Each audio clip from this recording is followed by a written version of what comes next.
Daniel Bwala is as confused as anybody. He's a very good friend of mine, but this is his own desperate moment to shine. If you are saying that somebody who is earning 60,000 naira in Nigeria is better than somebody who is earning, that means you don't understand what they call quality of life. And without understanding quality of life, then you can't understand what wages and income has that the role they have to play. Let's do this. Let's place Daniel Bwala on minimum wage, 77,000 naira per month.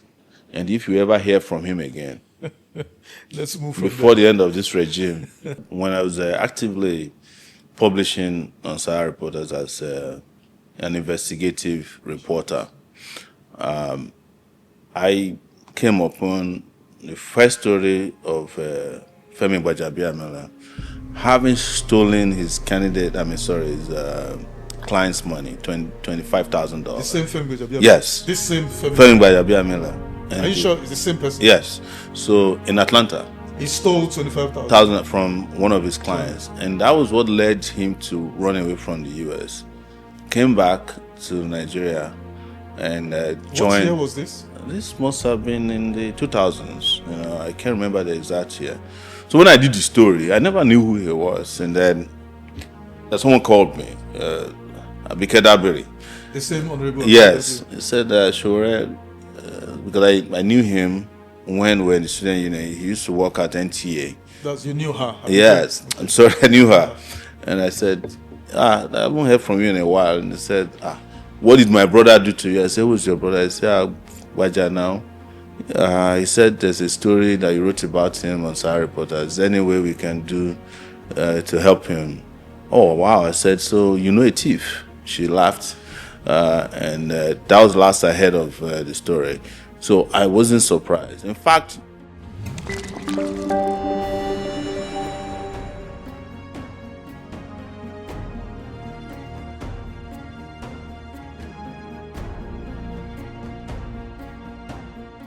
this is Naija Unfiltered on SYMFONI TV. My name is Olawale Oluwade, and my guest today is the presidential candidate of the African Action Congress, Mr. or should I say Comrade Omoyele Sowore. My brother. Nice to see you again. Nice to see you again. Yes. You're welcome. Thank you very much for having me. I see you've been in and out of battlefronts. Yes. Let's get right into our conversation. The Federal High Court, I think yesterday, has rejected your application for adjournment, ordering you to return to court for the continuation of your defense in the cybercrime and all of that case. Give us an update on this, please. Well, the update is that we are in court to defend what I call the indefensible. That is like a citizen of Nigeria in 2026 is being arraigned in court by a third party for an offense that practically does not exist, and it's cybercrime, which is based on an amended law that says that if you insult someone and it could lead to a breakdown of law and order, you are liable for trial. I do not understand where it came from, but I understand that the Nigerian state has a historical axe to grind with me. And I've been saying that since I was in the university, they've targeted me, and that was what led to my expulsion twice at the University of Lagos under the military, Babangida, Abacha, and then several arrests. NYC, I've spoken extensively about it. I went and did my NYC in 95, finished in 96. As I was about to collect the certificate, they arrested me, detained me, and I never got an NYC certificate till today. And subsequently after, it's been one legal issue or the other. But for the period that I was even outside of the country, for about 20 years, they were targeting me with lawsuits related to investigative reports that were published by Sowore Reporters. Those lawsuits are categorized as SLAP, the strategic lawsuit against public participation. So the moment I returned to the country in 2019 to start running for political office, they started targeting. In fact, they started before the political office. It was when I started Sahara Reporters Media Foundation in Ikeja area of Lagos that they resumed the hostilities against me. So I take it as one of the hostilities. In fact, in 2019, apart from being charged with treason, I was also charged for cybercrime. I was accused of the same offense that I insulted late President Buhari. I was also charged in 2025 by the outgone, disgraced, illegal IGP 4 different times. I think 2 of them were also cybercrime offenses. So, but one thing that has run through all of this is that they target my freedom of movement, association, and my ability to freely speak because they know the power that our speech carry in this society, that it has that ability to wake up the conscience of the nation, especially this new generation of young people. And that is where the lawsuit came from. That's where this trial came from. And that is where judges like this come from, who say to you, oh, go and defend yourself. And we say, we're ready to defend yourself. And he says, oh, your lawyer should shut up. Come and kneel down here. That's the same judge that asked my lawyer to kneel down. And another lawyer, the new legal team came. He said he can't wait for us to defend ourselves properly. And as a result, he's trying to abridge our own defense time when he didn't do the same to the other party, which is the government. So I am not in any way surprised that this is happening because this is the political season too, in which the current president, Bwala Tinubu, is doing everything he can to ensure that there is no opposition in the next election. And I think for different opposition groups, I'm using the word opposition loosely now, he has a position on how to take them out.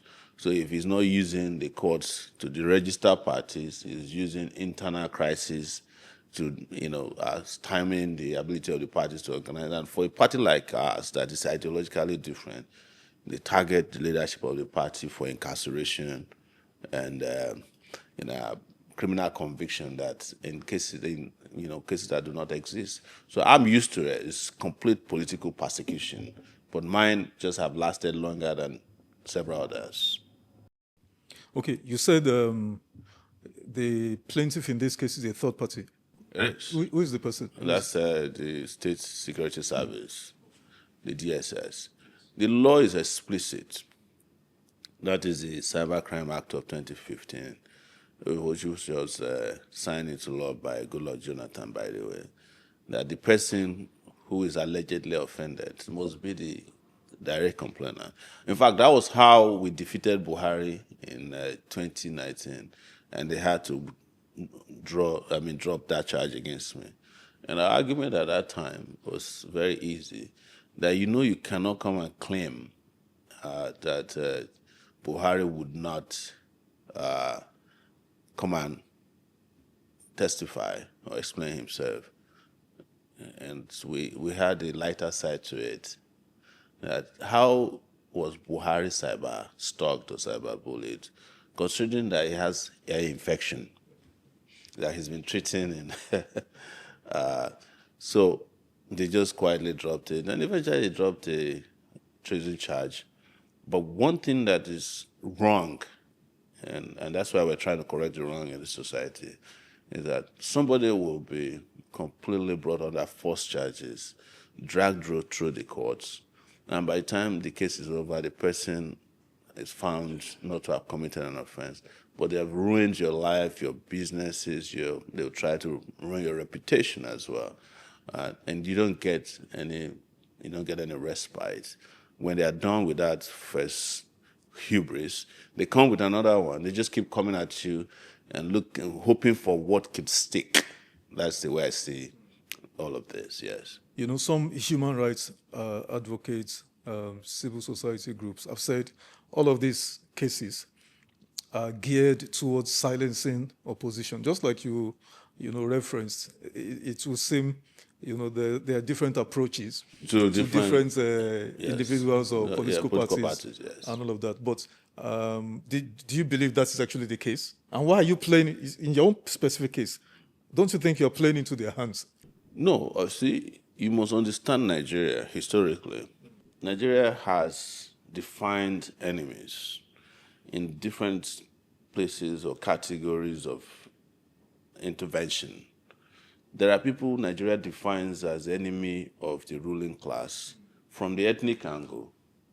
So if you say to them, we want a Nigeria that is working, and if it's not working, we want to leave, they will say you are playing into their hands. That's Nnamdi Kanu.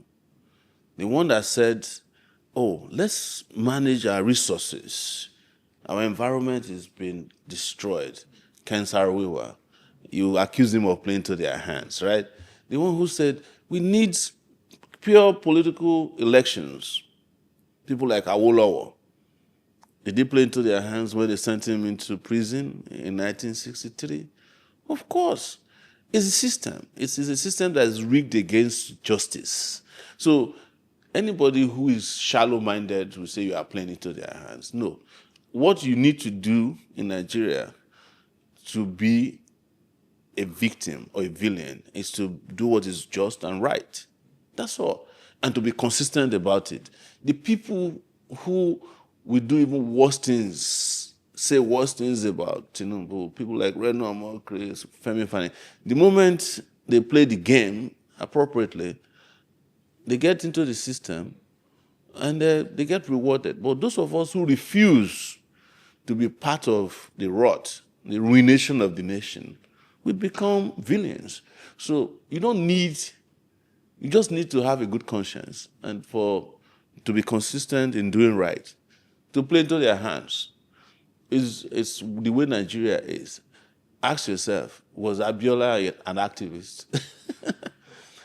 But the Nigerian people, in those days, some people, shallow-minded people, say he played into their hands by declaring himself president. What are you supposed to do after winning an election?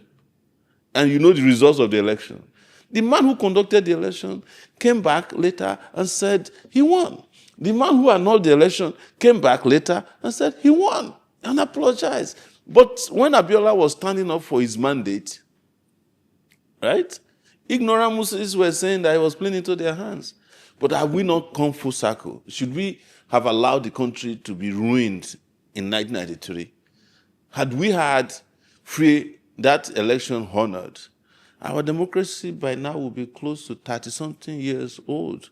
I would probably have been used to free and fair election because there's no way we would have stepped down from that standard that was created. We would only have had room for improvement, which is supposed to be the largest room in the world.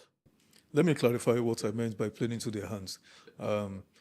If I'm not mistaken, and correct me if I am, the substance of this case is that you called the president a criminal. Yes.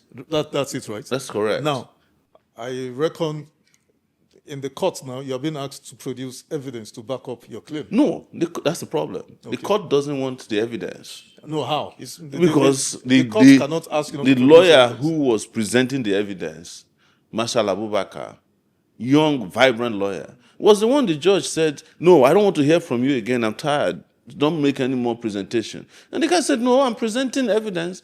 He said, come and kneel down.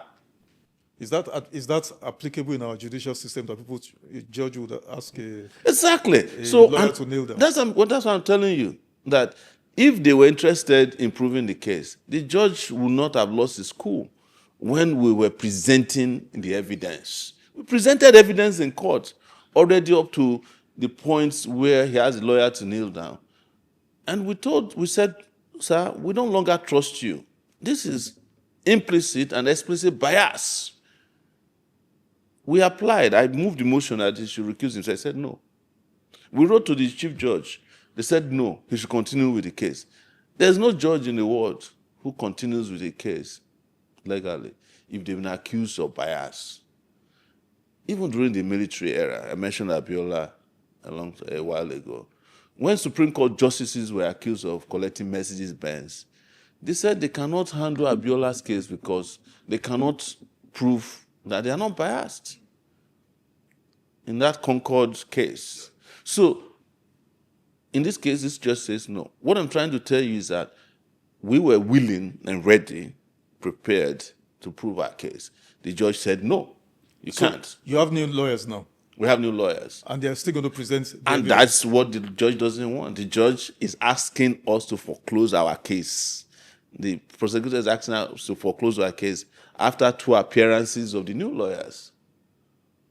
That the judge should not listen to us simply because we asked for an adjournment. To prepare better, we have subpoenas that we have sent to the judge to sign and approve. He had not approved it as of yesterday, but he said he can't wait. And we still have more witnesses we want to call. We want to call the president to come to court. They don't want us to get that. That's how you prove a case. See, if the justice system were to be working in Nigeria, there's nobody, there's no judge. The person that is most patient in the courtroom is the judge. Very patient. But the most impatient person in our cases, in these cases, when you want to see injustice, is the judge. Shut you up. It's like a tribunal. Go to hell. They will tell you, if you are not satisfied, go to the court of appeal. Go to the appeal. We didn't come to you because we want to appeal a case. I was brought before you so that you can give a fair, balanced, and unbiased trial. If that fails, and I tell you I have no confidence in you, you're supposed to just say, I'm sorry, I have no interest in the case. Go to another judge. Are you sure you can get justice? I have never been under any illusion that I'll walk into a Nigerian court and get justice. Except on occasions where the circumstances and the situational variables don't permit them to do injustice. It's always been that the preponderance of injustice is higher because we exist in a republic, or what I call the Federal Republic of Injustice. And your Minister of Justice should be called the Minister of Injustice. That's the Attorney General? Yes, of the Federation. Alhaji Lateef Fagbemi. Whomever he is. You know, this is not my first trial. I was tried by Malami as well for treason. You know, you said you are not under any illusion that you will get justice in Nigerian courts. That seems to me like a paradox or a sort of contradiction, not even a paradox, because so far, to the best of my knowledge, I don't think any Nigerian court has convicted you. Of all I can say hundreds of cases you've encountered. Because I have never committed a crime. Exactly. Before. So that should mean that... No, tell me. See, the person that's supposed to be convicted is a person who has committed a crime and found to have committed a crime. So going around circles, trying to hang somebody who hasn't committed a crime is not justice. In fact, the injustice starts from charging someone for an offense he hasn't committed. So, and a judge, and I'm very clear about this, I don't have to take permission from anyone. A judge who accepts to commence the trial of a person who has not committed an offense has started the injustice from that day. And as part of my bail condition, she restricted me to Abuja and took my passport. I spent 3 years unable to leave Abuja. First citizen in my own era who was restricted to a city, Federal Capital Territory, Abuja. He said, I can't travel 25 kilometers, beyond 25 kilometers radius of Abuja, which technically means that I can't even play to the airport, right? How did it end? Took my passport. I ended up spending 5 years in Nigeria, held up in Nigeria. So you expect me to think of that country or the judicial system as fair when eventually, at the end, she couldn't even continue the case. And they came one day and withdrew the charges. No restitution. They didn't say, look, Sowore, we're sorry for wasting 5 years of your time in Nigeria. It was only Awolowo that has ever been restricted before to Lekki, not the popular Lekki. There's a Lekki after Dangote refinery. That's where he was restricted. and Pai Modu, who was recruited to Auchi by colonial masters. And what was he accused of? What technically is cybercrime today, which is referred to as sedition in those days, if you say things that the colonial masters don't like. So why would you even be discussing conviction for a guy? I didn't commit murder. I wasn't involved in corruption. I did not loot anybody. I didn't engage in any criminal offense. All of my offenses are associated with exercise of my fundamental human rights. Yes. Let's. One of your associates, journalist Zainab Sodiq, was recently arrested by the DSS, July 8th, for allegedly possessing a drone. Yes. What happened? And I hope she's free now. Well, she's free, and she's somewhere around here. She was. I was asked to produce my passport for the court, and as I was planning to travel to Lagos to get the passport, or let's put it this way, we're getting the passport, but the American embassy was closing for holidays, July 4th. And by the time the judge gave us the order to process, the American embassy on Thursday had already closed. July 4th was Friday. Independence Day. So reached out to them and said, and my next trial was Monday. So if I don't show up in court because I'm trying to get my passport, which is to fulfill the bail condition, the judge will claim again that I have jumped bail and send me back to prison, which was their plan. So I wrote to the embassy, please, I need someone to pick my passport for me. And they agreed. And she was returning to Abuja. The passport was the U.S. Embassy for visa purposes? Yes. Okay. So it was the passport they were targeting, with the hope of seizing the passport from her, not the drone. The drone I asked her to bring is a drone that I've been using to cover elections for years. They claimed that she was in possession of a drone that had no what they call end-user certificate. It was an administrative process put in place by the National Security Advisor. It had no legal basis. Drone is not classified as a weapon in Nigeria. And we're talking about a commercial drone. If you go to parties across Nigeria, they're flying them in churches. In fact, they use them to fan people if you are sweating at parties in Lagos. So everyone knows these drones. Of course, they made this law, but the law is made for people who are importing the drone. It's not made for people who already have the drone. But even if it is, she was approached to say, who owns the drone? He put me on the phone. I said, I'm the owner of the drone. So now there's no question about who committed the offense. And they said, we can't let you travel with the drone because it doesn't have this end user. She left it with them. Came to Abuja. We went and fulfilled the bail. But before we got to bail fulfilled, they were already hovering around the courts that I had not fulfilled my bail. They want to arrest me. So they didn't know that I had submitted the passport to the... So they now lured her to come and collect the drone. Said, it's Sowore's drone. We don't want problem with him. Please come and don't let anybody come and collect it. She went to go and collect the drone faithfully, thinking that these guys are honest people. They abducted her. For 3 hours, we didn't know her whereabouts. When eventually, luckily enough, we had told her that on your way out, tell us who the person is who asked you to come and collect the drone. Turns out to be a DSS officer. They abducted her. 3 hours later, we called the number and they admitted that she was with them and that she was going to be released. It's just administrative. And about an hour later, we sent a call for a lawyer to come and get her. But when the lawyer got there, they showed him my tweets. I was like, we're going to release her, but see, Sowore just called us lawless. So we're going to hold this young lady to ransom on his behalf. I'm just explaining to you how petty and reckless. This is the same DSS that is prosecuting me. It's the same DSS that came to court to rough-handle me, claiming that they must force me to go to prison. When I was waiting for the judge to issue his detention bench warrant, you saw the videos. So it has nothing to do with drone. It's a continuous, they're just looking for, what they thought was weak link. Who do we have? Yes, maybe if we arrest this girl, we seize her phones, we might find some things that we can use to blackball or blackmail Sowore with. That's all it's about. and they took her phones and didn't return it till today. All her phones. Her phones? Yes.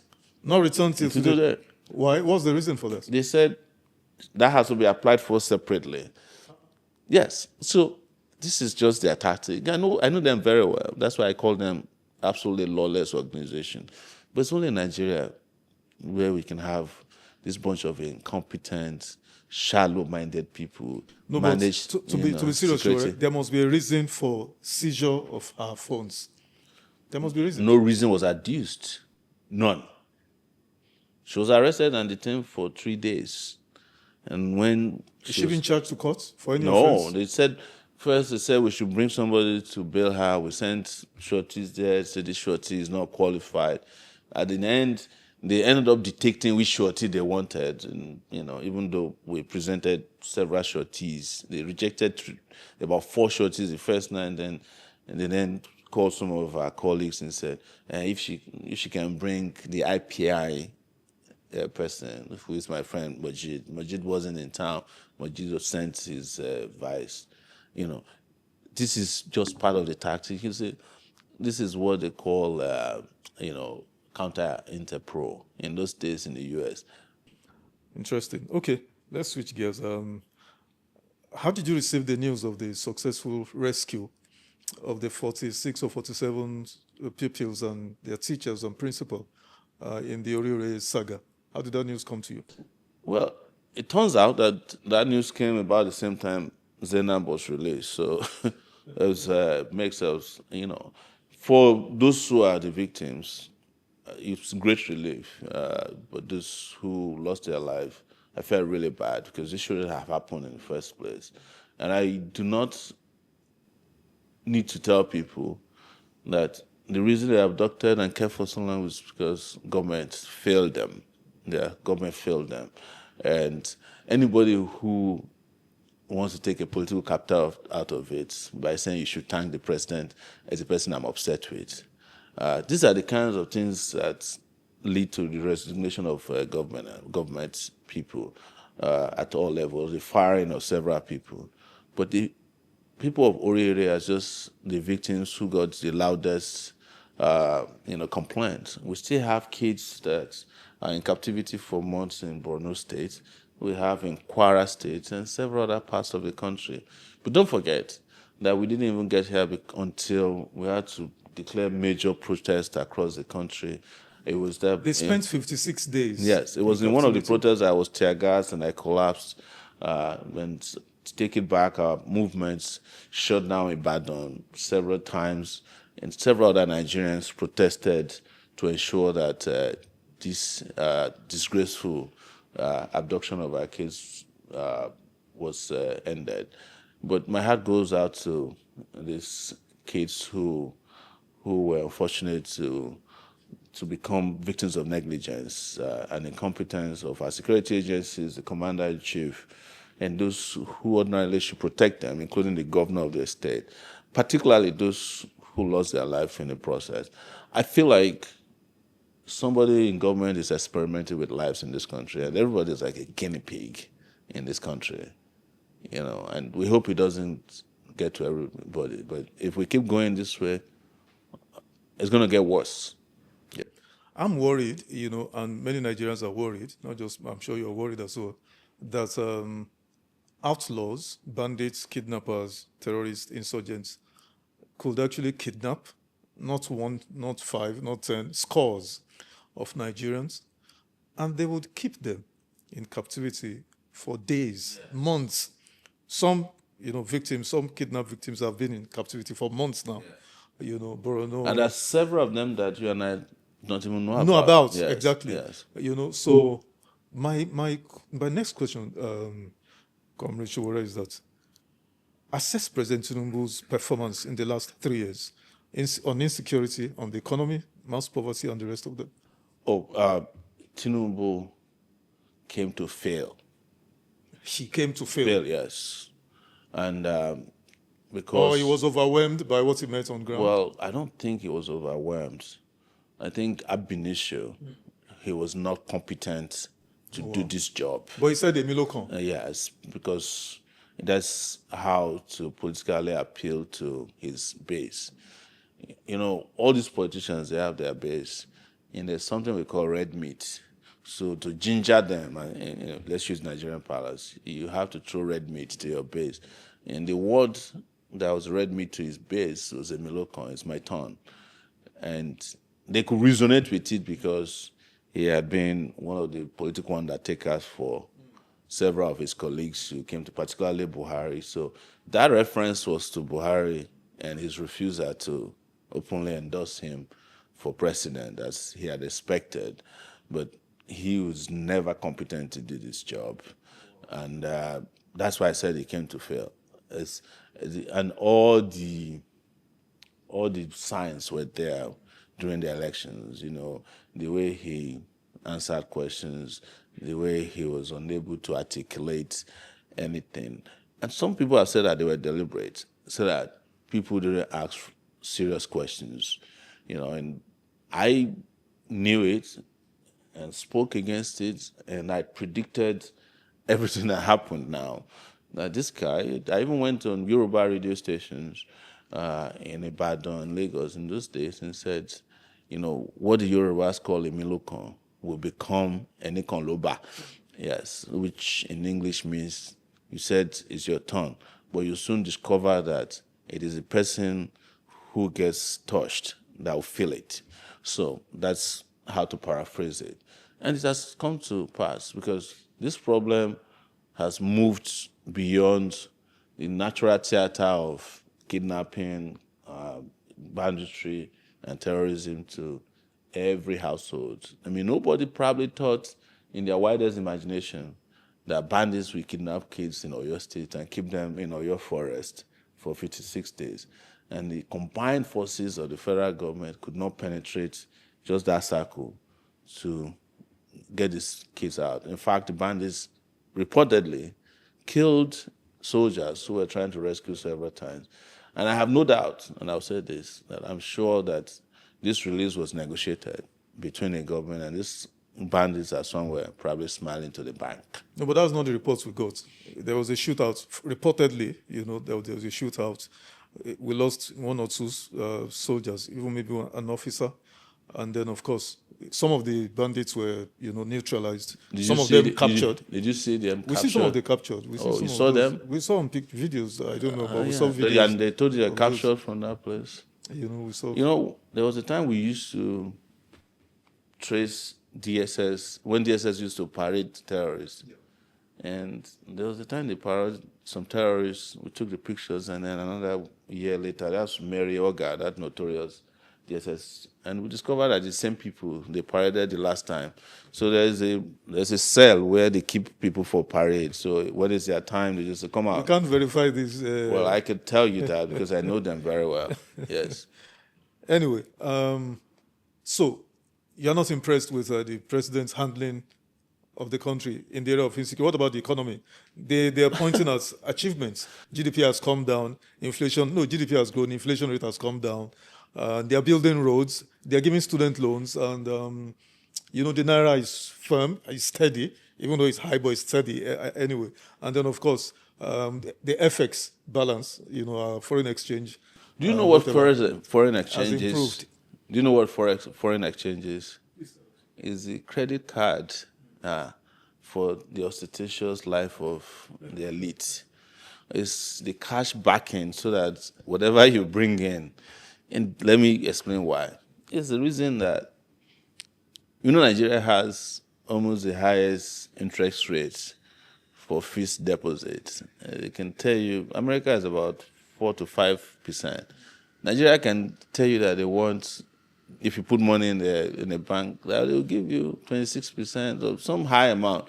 They can even pay you in advance. So economically, it will make sense for America to come and have FX in it for their foreign, deposits in Nigeria. They won't. They don't even have anywhere because they control the world. But they will ask you, come and keep money, your own money, in the Bank of England or JP Morgan. These are private banks. And you then start calculating it and say, it's now at 63 billion. What for? who benefits from it? It's those banks, because you basically deposit money that's meant for you or for your country in their bank, and they are using it to do business. In fact, they might borrow that money back to you at interest rates higher than you have never had to do it before. They'll call it, don't you see sometimes they'll say Nigeria is soliciting for Euro bonds and is oversubscribed. Do you know the reason why it's oversubscribed? Because the return on investment for Euro bond when it's Nigeria that is borrowing is the highest, because Nigeria doesn't have, they don't have good collateral as far as they're concerned. So, but they'll be celebrating it. I'm just telling you all these things they're celebrating. Measure it against the standard of living in your country.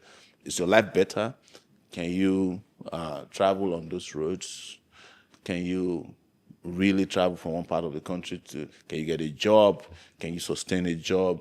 Do you have electricity? If you don't have all those things, all this GDP, rebasing of economy, they're just rhetorics, just economic gymnastics to fool their world. There was a time in this country, I think it was Iroele, they came and said they rebased the Nigerian economy and it's the biggest in Africa, and everybody was celebrating it. And I said, this is rubbish.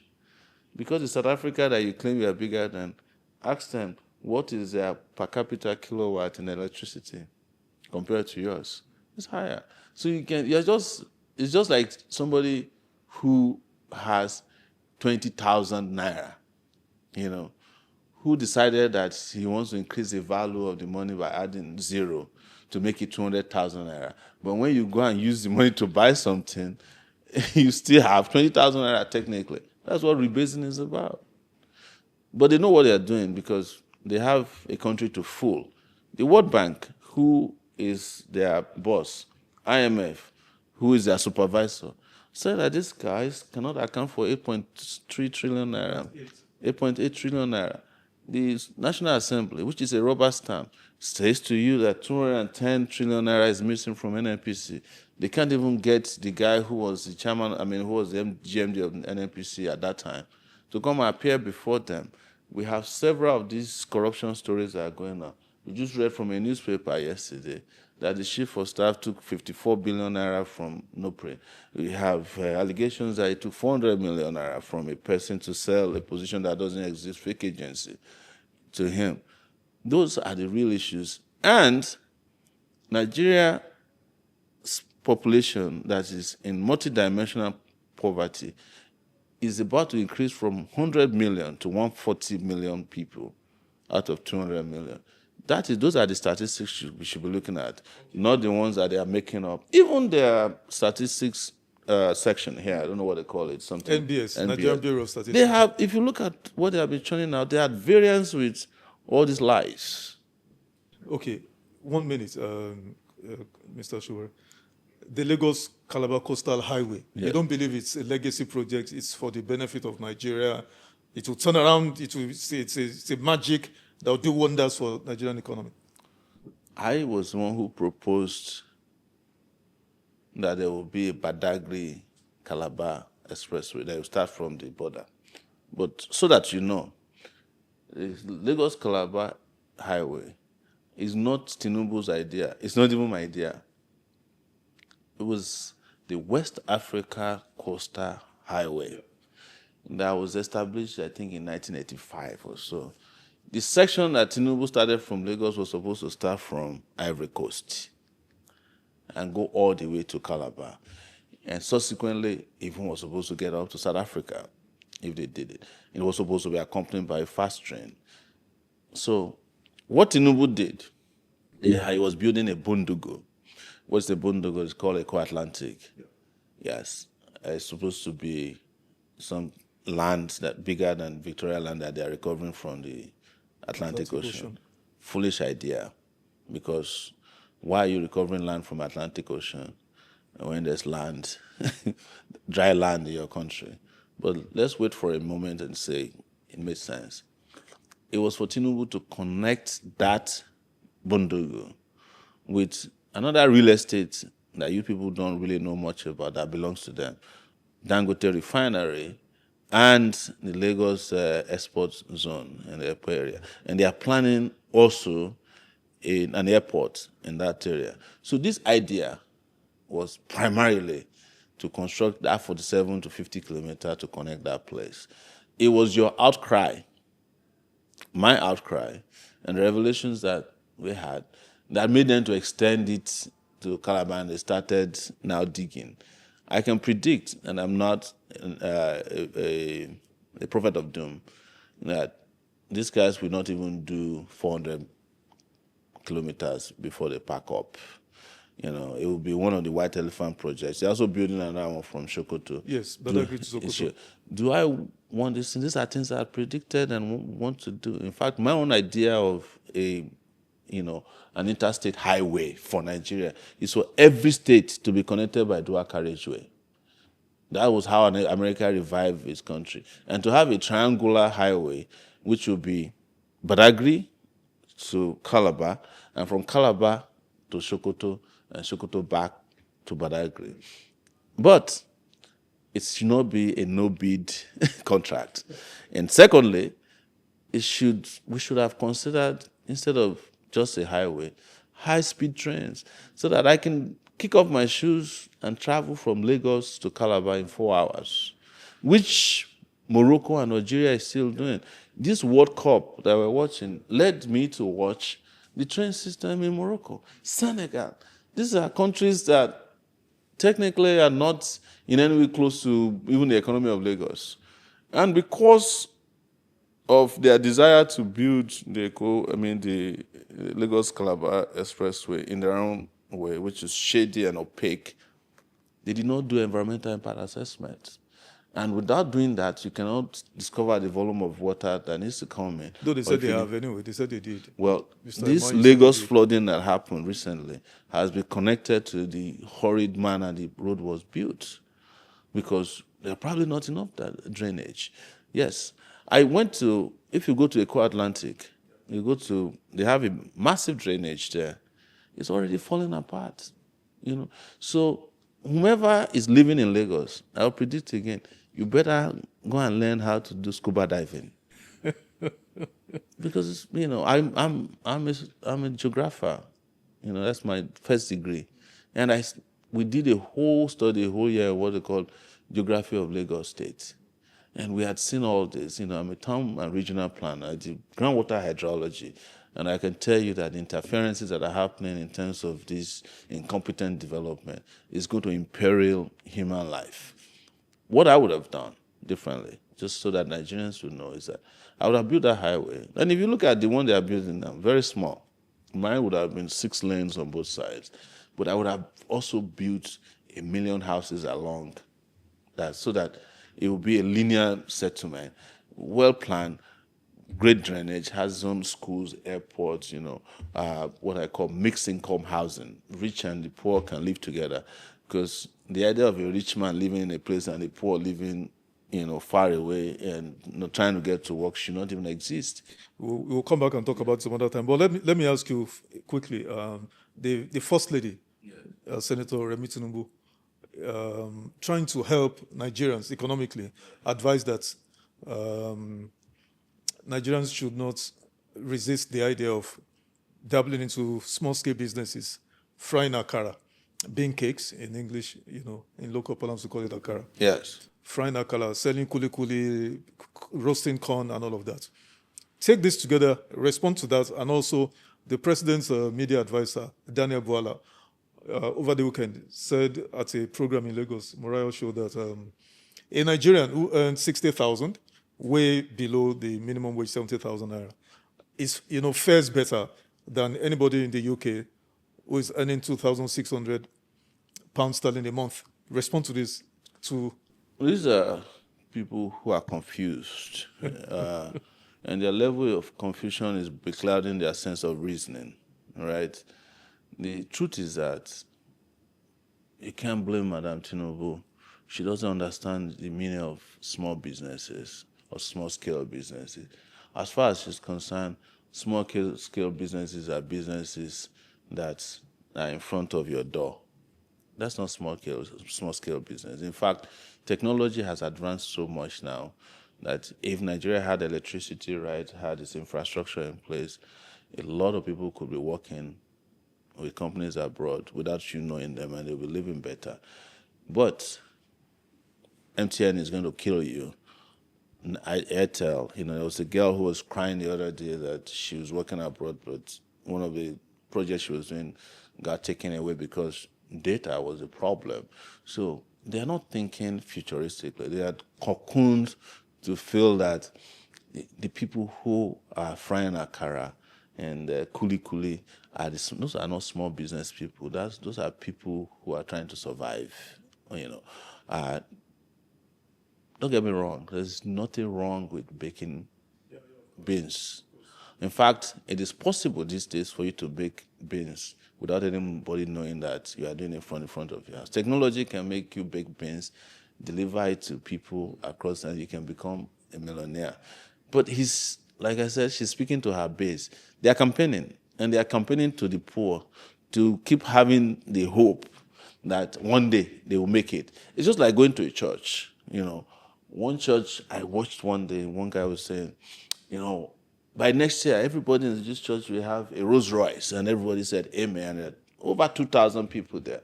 And if I was in the church, I would have raised up my hand and, Pastor, how many Rolls Royces do they make a year? Why are you praying for us to have 2,000 Rolls Royces in this church, knowing that only 109 of them is made worldwide? Exaggerating. But I'm just using that as a metaphor to describe how they raise the hope of the poor so that they will go and vote for them again. Regarding Bwala is as confused as anybody. He's a very good friend of mine, but this is his own desperate moment to shine. If you are saying that somebody who is earning 60,000 naira in Nigeria is better than somebody who is, and that means you don't understand what they call quality of life. And without understanding quality of life, then you can't understand what wages and income has, that the role they have to play. Let's do this. Let's place Bwala on minimum wage, 77,000 naira per month. And if you ever hear from him again, let's move from before there. the end of this regime, Let's move. I'm sure Daniel would not want that. If you were commander-in-chief today, what would you do differently to ensure the security of lives and properties of Nigerians? 1 or 2 minutes. yes. So, as the commander-in-chief, one of my major concern, I'll divide it into three. There will be immediate, short-term measures that needs to be taken, and this will be likely to find very well-equipped, well-trained, well-motivated security agents across the country who are here to work, not necessarily army generals who are real estate developers technically, who are moonlighting as army generals, to make sure that they're also mobile, they have modern equipment to track, to collect intelligence, share it, and foil where most of these guys operate from.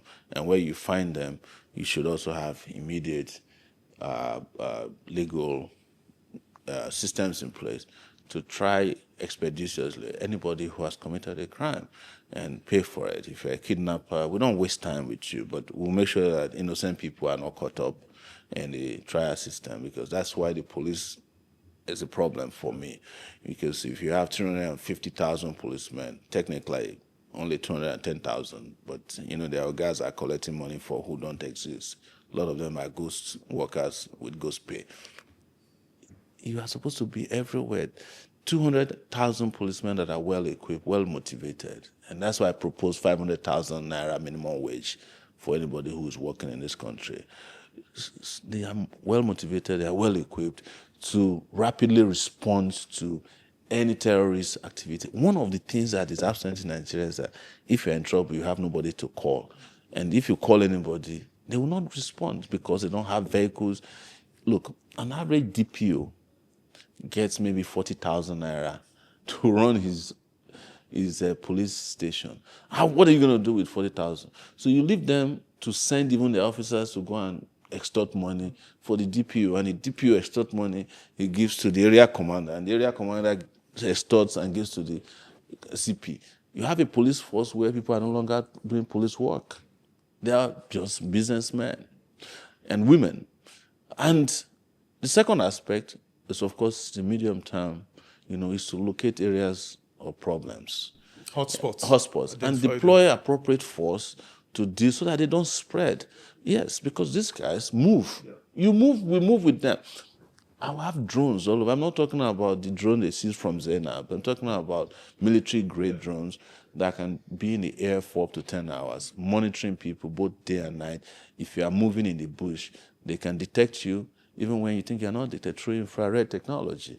They will sense your temperature when you are asleep. Heat maps. Yes, all over the place. And you have a command center that is showing all these locations, and troops are being deployed as movements are happening. Mobile, very well designed. Anybody in 2026 that is fighting terrorism in Hilux van is not ready to fight terrorism. Or, as the former chief of army staff was doing, they even had motorbikes. My goodness, those are moving targets for terrorists. The moment, in fact, if a terrorist wants to kill two soldiers on a motorbike, they don't need to shoot at them. They just need to shoot at their petrol tank. The petrol tank will explode and burn them to ashes. So you have all these incompetent people. But finally, and most importantly, the most important security, it's the national security that gives economic protection to everybody. We are not getting rid of crime until young people find employment, until pensioners get paid, until you pay people living wage. Then you reduce crime if you get all this done by 70% to start with. And then you corner the rest of the 30% and use law enforcement, adequate prosecution, and intelligence sharing to deal with it.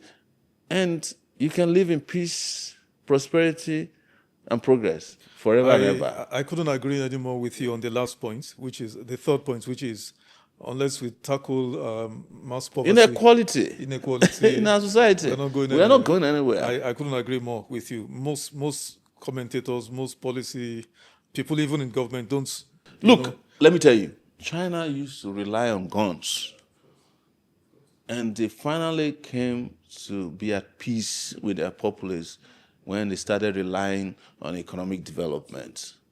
Yes. What lines have this government, what lines have they crossed in your own views that has given you serious concerns or fears, red lines that the Tinubu administration, what lines have they crossed? There's no line they have not crossed. They have crossed every line of decency. They have violated human rights. They have been some of the most corrupt governments. They have been very oppressive. They have engaged in impunity, both economically, socially, culturally. They've crossed political lines, ensuring that opposition does not exist, and they do it so brazenly. I don't know which lines they want to cross until there's a mass uprising.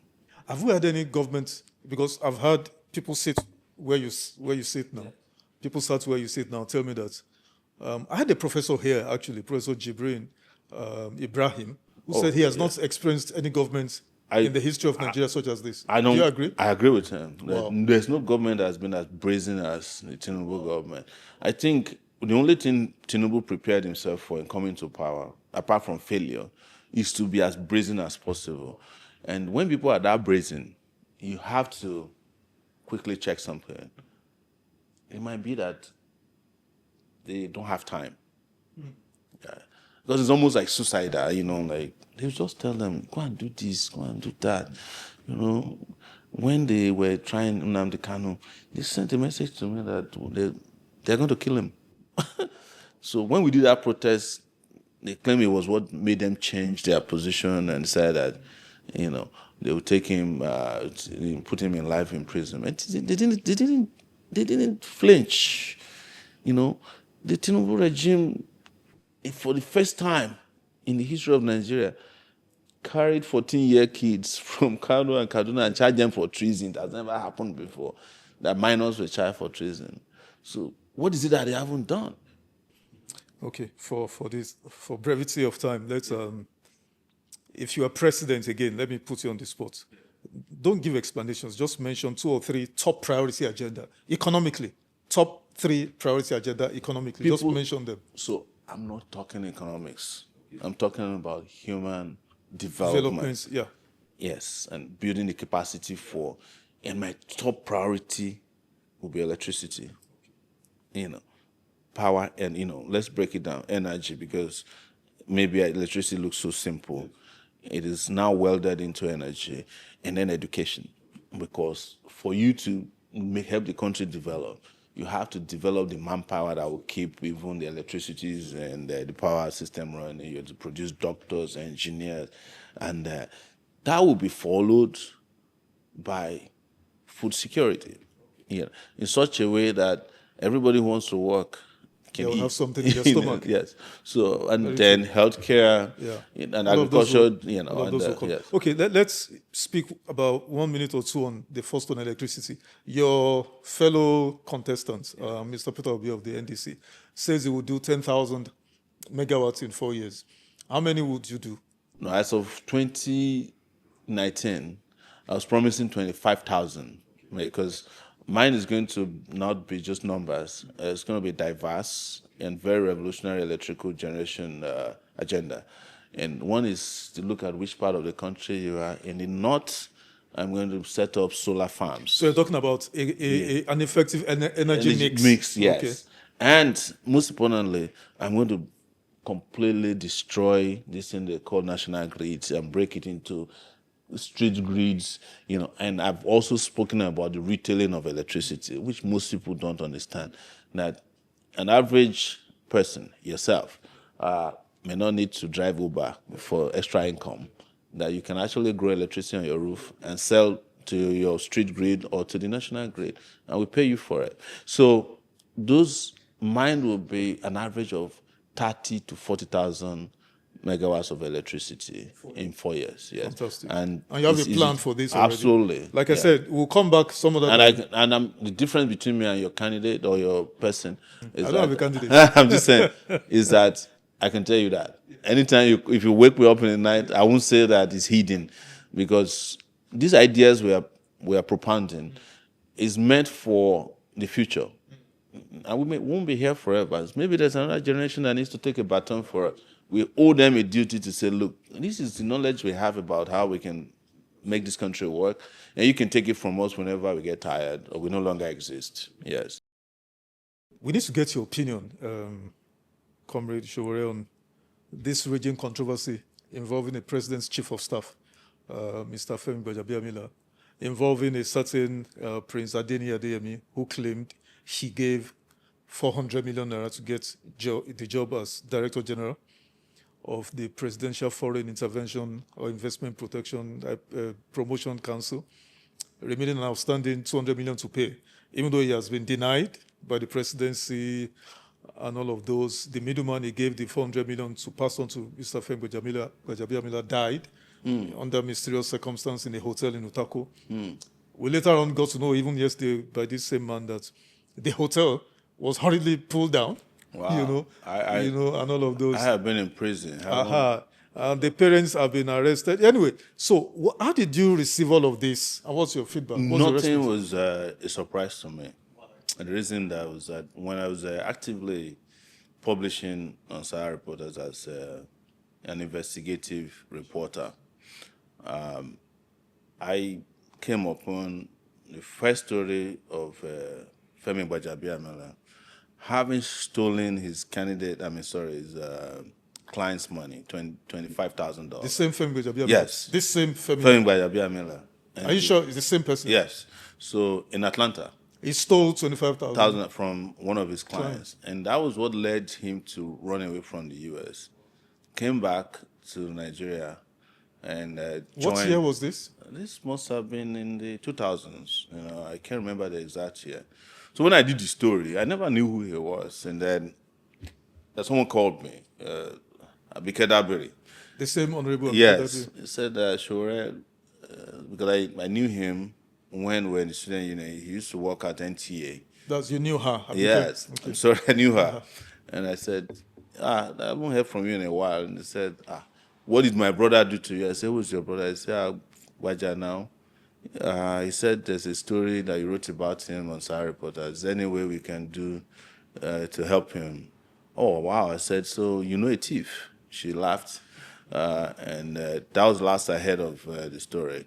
So I wasn't surprised. In fact, if you read the excerpts of the investigation that was done, Gbaja actually, in an attempt to cover up, got money from Lagos and tried to pay back the money so as to cover up the crime. Atlanta? In Atlanta, Georgia. So it was disbarred by the Georgia State. As a result of that. Wow. Yes, this is public record. Wow. You can look for it and read it. So, not surprised. And this is how Nigeria got to where it is, by recruiting criminals to lead the country in various sectors. Sowore, sorry to interrupt you. You mean this story is public? It is public, yeah. So how did Mr. Gbajabiamila become elected as House of Reps member, became not just House of Reps member, majority leader, and then he became Speaker? Ask yourself, how did Tinubu become president? How did he become senator, governor, and president? Without a real age, a real certificate that we know of, and with the baggage of drug trafficking. How did Abiodun become governor? With the baggage of a drug conviction in the U.S. as well. You mean the governor of Ogun State? Ogun State. Has a drug conviction Of in the course, United in the U.S. So a lot of these guys who are now within our political leadership system are ex-convicts, former criminals, con men, 419ers, drug dealers, money launderers. That's where Nigeria is today. If you look at a majority of their backgrounds, you dig and find out that they've been involved in one criminal activity or the other. That's why they get upset when people like us call them criminal, because they know that we have the force of facts and evidence behind it, including a moral declaration that they cannot get over. So, are you then surprised that Gbaja took 400 million naira from somebody and is still left? It's an allegation, not proven yet. Well, my lawyer, Femi Falana, is the one helping the prince to prove his case. In the back end, we have already seen all the evidence. Oh, really? Yes, of how the transaction, you have mentioned some of it, how the person who transferred the money was killed, and the house where the transaction, the hotel where it took place, has been pulled down because there are other criminal networks involved that are interested in covering this up. Don't forget that there are several other persons who have made allegations against Gbaja about how he extorts money from them. I know of a case that I can tell you here, that when the guy was appointed to head NEFUND, he said the pressure was so much. He wanted NEFUND, the student loan organization. Yes. He said, Gbaja was very clear.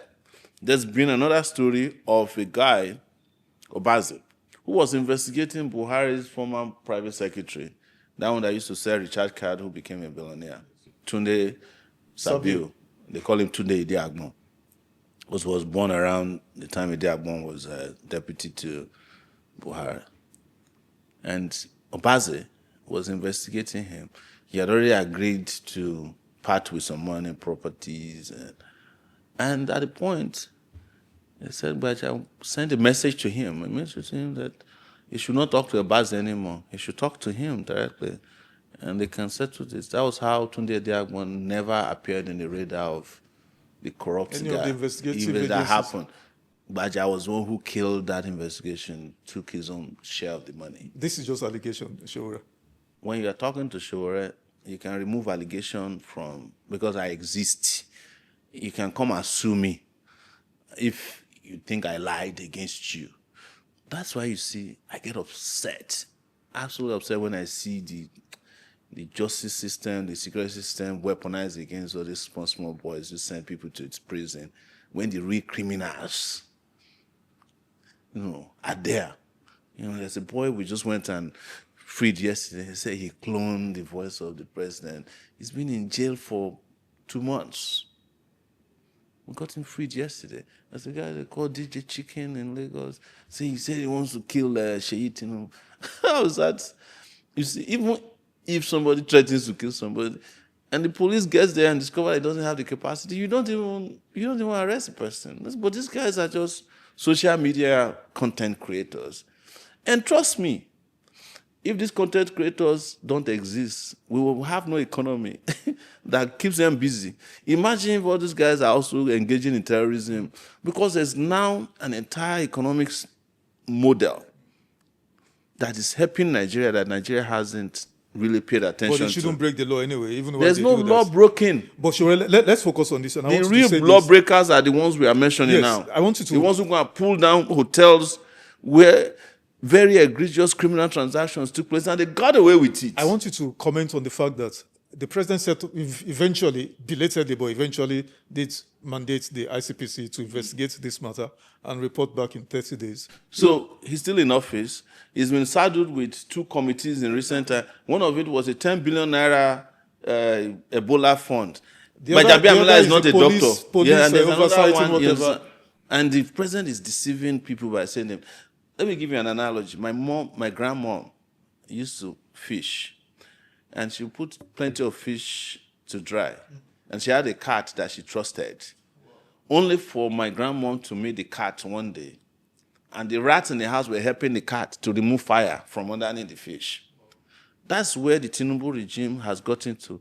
Cats and fish have formed a political party. Cats and rats they have formed to be taking fish, an alliance. And any country in which the cats and rats are part of a coalition, that country is finished. Okay, we don't have time, Sowore. I think we could have dwelt more on it, but let's round up with this. The political parties, you political actors, you've been accused of working at cross purposes, not coming together. Do you actually think you can defeat President Tinubu working in silos? Well, absolutely. And I'll tell you this, and I've stated it many times, that the reason I don't waste my time with the so-called opposition parties is that they are not opposed to anything. Why would you say so? Peter Obi is opposed to... What's Peter Obi talks every day, condemns every day most of the policies and activities of the administration. There are many people on social media that you don't know who condemn the president and the president's regime more than... And you don't call them political parties. So you don't believe in it doesn't have to do with condemn. It has to be that they are really serious in organizing. So they're serious. They are serious in changing the system. Not people who are using back channels to discuss with the system who want to preserve the old order. The difference between me and them is that they want to preserve the old order. I want to dismantle it. No, Peter Obi, for instance, I don't think wants to preserve the old order because he says clearly, I mean, he will pull down this structure of criminality, this system of criminality and all of those. That's what the lie he told you in 2023. But where did he end up in 2024? With the same structure of criminality, formed a coalition with them when he couldn't get what he wanted. He ran to another structure of criminality. They are all there now. Okay, let me put struggling with the new structure of criminality he ran into. Let me put you on this spot. And yes, go ahead. Comrade, someone your peer, your age, category, Prince Adebayo Adewale, why can't you partner with somebody like that? Who told you we don't partner? No, form an alliance. That's what I mean. Yes, I think both of you are even from the same state. We are from Ondo State. Exactly. And I'll tell you publicly that I'm very close to him. Yes, sir.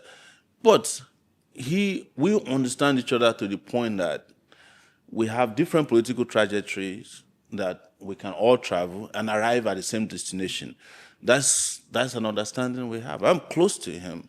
And I can say it publicly that he's a brilliant guy. Better than, in terms of intelligence, though, better than all these people you are parading. And I'm surprised, but not surprised, because Nigeria is, you have heard about the Olodo uprising. It's almost anti-intellectual. That people see, if the conversation is about an Adebayo or myself versus, I'm more comfortable. But the people, you rarely hear about him because Nigerians don't like people who are intelligent. They can't, it seems like they can't even stand his intelligence. But I am more on the extreme left side of politics. He is more of a moderate person, But do we agree on a lot of things? Absolutely, yes. To the point that I tell him that when I become president, we will run a collegiate presidency. When I'm asleep, he will be running the country when I'm awake, Who will be the I'll president? You or him? that's why we say collegiate. Two of us, Okay. But I will be the president, commander in chief. He can help me run policy. Like I said, brilliant guy. But I still think you guys should come, because I've spoken with him a couple of times. He's not averse to working together with Atiku, Peter Obi, Donald Duke, and all these. That is where he and I differ. Yeah. You see, he believes that he never told me that some of them are a little bit redeemable. He's tolerant of them. I am completely against their brand of politics, and the fact that their past speaks to the future that they are going to bring. But yes. in the part of the country where you and I come from, our elders, our ancestors are saying that if you say you want to, those days they use firewood to cook. So they say you remove this wood, the firewood, and say, oh, it has cockroaches. You remove this one and say that it has ants. There will be no more firewood left to cook. That is when they were cooking with firewood. We cook with gas now. There's no point going back. There's no point going back. But you get the message anyway. The point is that you need all these guys. Those who are saying that you need all kinds of people to form a coalition to take power. Peter Obi that you mentioned, he has done it in 2023. Ask yourself, all the people he brought to the National Assembly, where are they? Where's all the firewood with which they were doing fire in 2023? Anyway, we need to round up. They are the ones who quench the fire now. How do you guys hope to defeat President Tinubu in 2027? Ask me, how do we, the people, and it's very simple, mathematics or arithmetic. In every election cycle that we had in this country, only about 25% of registered voters vote in elections. We have said that there's a coalition in there that is unexplored, who are disenfranchised, who have been abused, that we can bring into play. And there are about 50 million voters. And I'm not joking. If we can wake them up, you will never talk about coalition again. Can this INEC deliver? Do you trust INEC? No, of course. But something can be brought to bear on INEC. The mass. If people vote and they have counted their votes and INEC is dilly-dallying, we can deliver the election results our own, with or without INEC. That's what we did in 1993. What sabotaged 1993 was people that Abiola was working with. The same kind of coalition that we're talking about now. Because I remember going to Abiola's house, that picture and video you saw when I was young. And he was there with Nzeribe, and Nzeribe was the person who sabotaged. And he spent more time, cozying up to the people who were sabotaging him than embracing the new revolutionary politicians in town. Well, not politicians, political activism in town. By the time he realized and came back from, exile, it was too late. We told him, don't travel, stay with us. I wish that all my videos of interaction with him was available. You see, there was a time he stood in his balcony. I stood on a bus, student union bus, and I was telling him, appoint us as your shadow minister. Let's see what we do. The next thing, Abiola ran away. By the time they brought him back, it's the same Tinubu people. Shepherd him into one Ekwetedo. We didn't even know when Abiola was arrested. Imagine that the day he was arrested, there were people like me outside that place. There's no way they could have taken him away. We would have reached everything. Look at his burial. I was the one who coordinated his burial. Tambo Mbeki was at the airport. We didn't let him attend.